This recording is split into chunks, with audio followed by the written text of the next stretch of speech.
Hello, Ian POV here. Hang on a minute. I haven't done the camera bit now. Right. Make sure I got the right mic on. Right, got this mic on. Got the camera switch. Picture the right way round. Here we go. Hello, this is Ian's POV. Now, all over the internet at the moment, there's another scandal on the Stamer Mandelson affair. No, affair was the wrong word to use. Or was it? You think about it. Looks like they've had a bit of a loving. Anyway,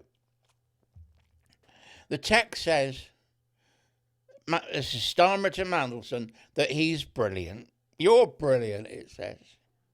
And this is the day before the announcement that he's going to be our ambassador. And this has just stirred the pot. And it says a leaked text. Now, who's leaked the text? And who's got access to the text? Because when you send a text, it's on your phone and it's on the recipient's phone. Was anybody else copied in on it? Did somebody have a look at Stamer's phone and think, "I'll copy that, that'd be, I don't know." I don't know. But when I was helping journalists, I was never paid as a proper journalist. I was helping the BBC out on a community project. So I was a volunteer. And I worked with the news reporters. And they would talk about how you report things. I was writing for a magazine at the time about country matters, about farming, about animals, about gun dogs, about shooting, about fishing, all the things that I do on a weekend. Hunting, shooting, fishing. And I was sort of getting training to do interviews and use I had a quarter-inch reel-to-reel tape on a ewer. And they would teach me what to do, how to say things, how to ask questions.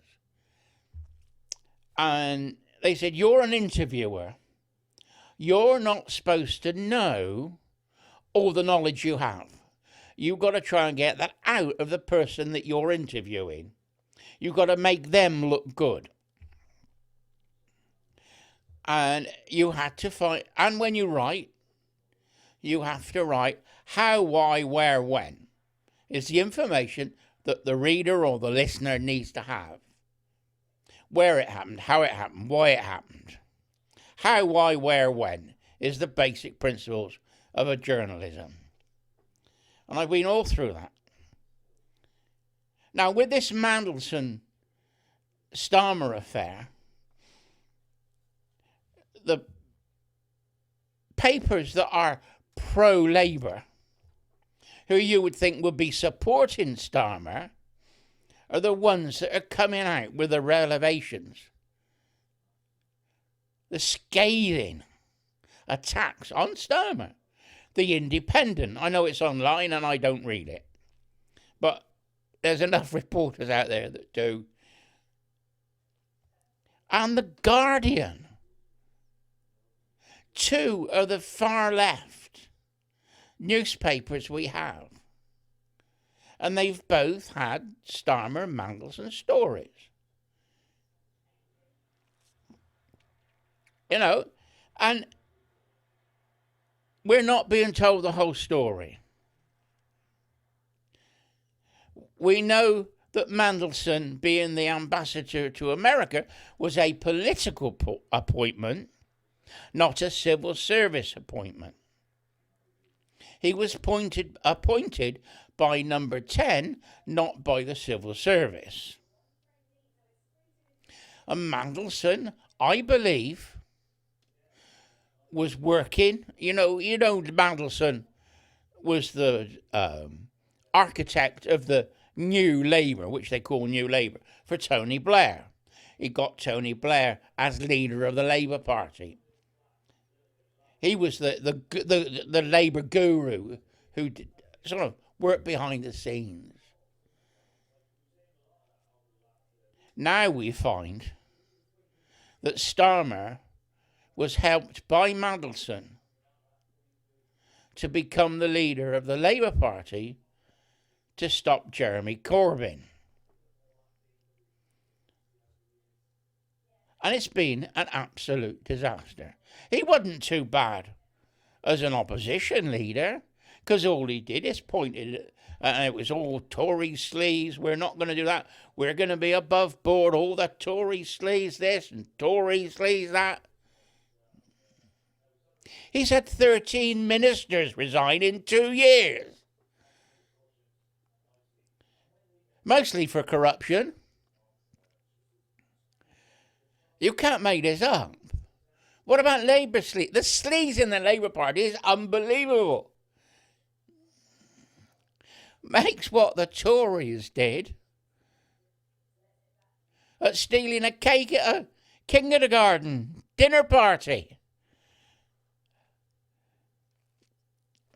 Stamer is at the head, the top of the list for freebies of any politician. It was over 100, I think it was 150,000 freebies. Oh, he's listed them all. It's okay because he's listed them all.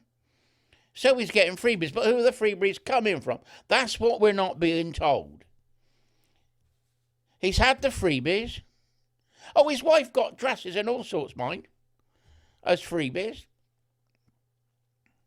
But we're not being told where the money came from for these freebies.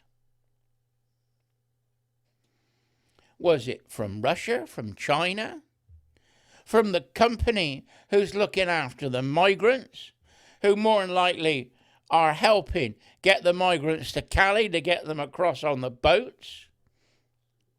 We know, he was going to smash the gangs, wasn't he? Going to smash the trafficking gangs. That's another reason why people voted for him.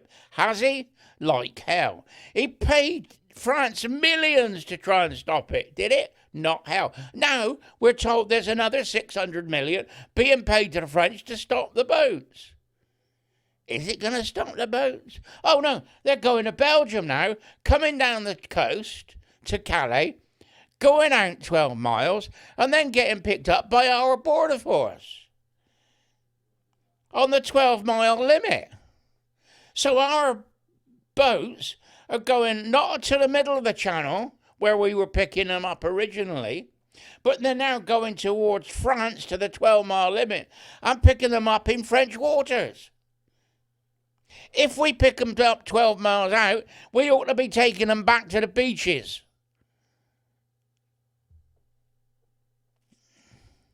My money, my tax money, is now paying to keep these people for free. They can't work because they're illegal. They're not recognised migrants. They haven't got the right to stay, so they can't work. So what are they doing? They're working on the black market. They're car cleaning. They're working on the farms as gangs. In the summer, they're picking potatoes. They're picking strawberries.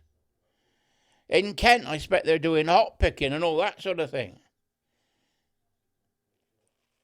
They're running cannabis farms. There was a farm in Essex that the police raided, and the farmer rented the cattle sheds out that were, because they got rid of cattle and started doing arable, and he rented all the buildings out into small industrial units.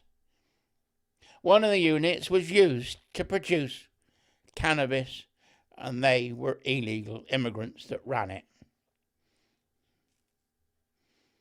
They knew it because the electric bill went up so much, because they got artificial lighting in there.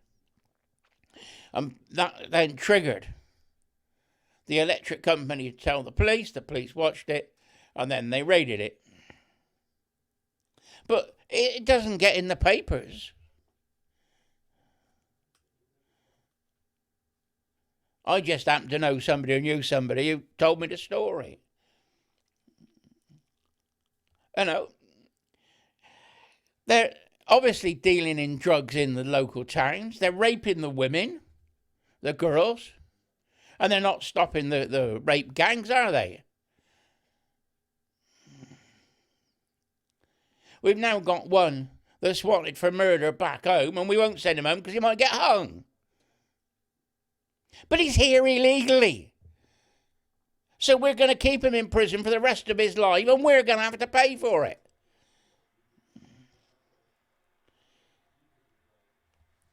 Do you see where all this scandal's going?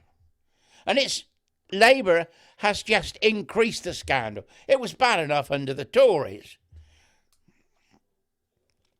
But this Labour Party under Stamer, the tyranny of the government is highlighted by the crimes. And it is crimes against the nation. One Labour supporter has suggested that Stamer should be in prison and that we ought to find him a cosy cell in the Tower because he's treason.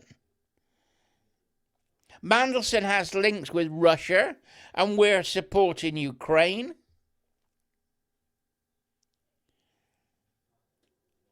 We put sanctions on Russia, but Mandelson's got links and is a director of a Russian company. And Stamer is up to his eyeballs in all this. I don't know where it's going to end. Stamer has to go.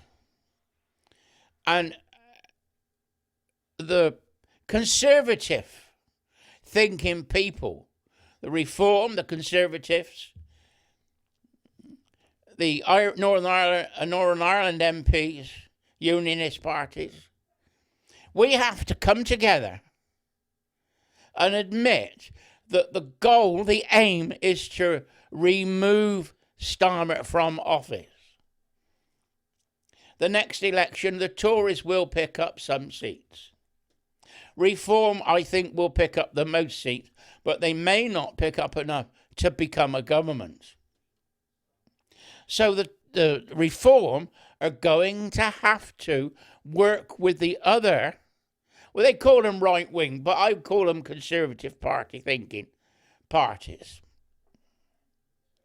There's a report this morning that Labour, the Lib Dems, the Greens and the Scottish National Party are forming a coalition for after the next election.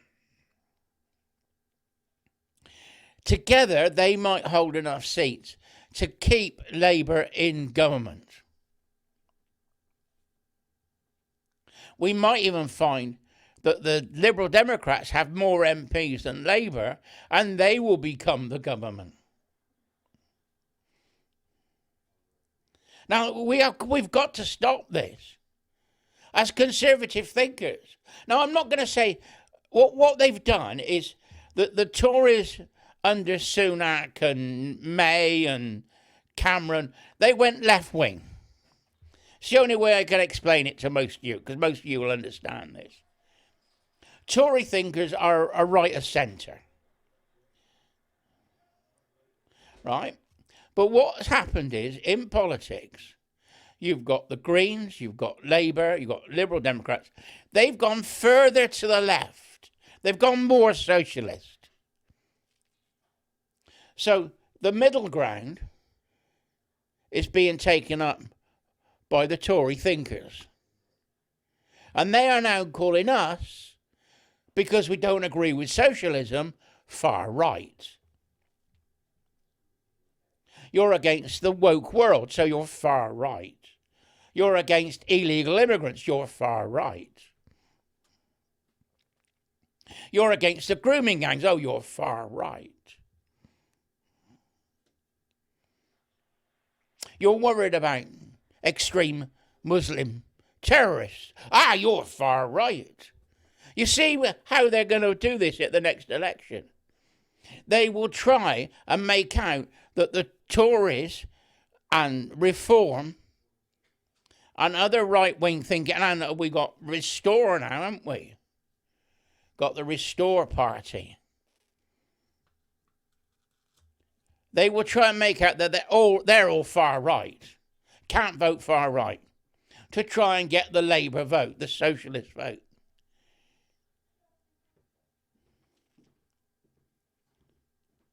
But this Mandelson affair is not going to end well. Anyway, this is Ian. Bye-bye for now.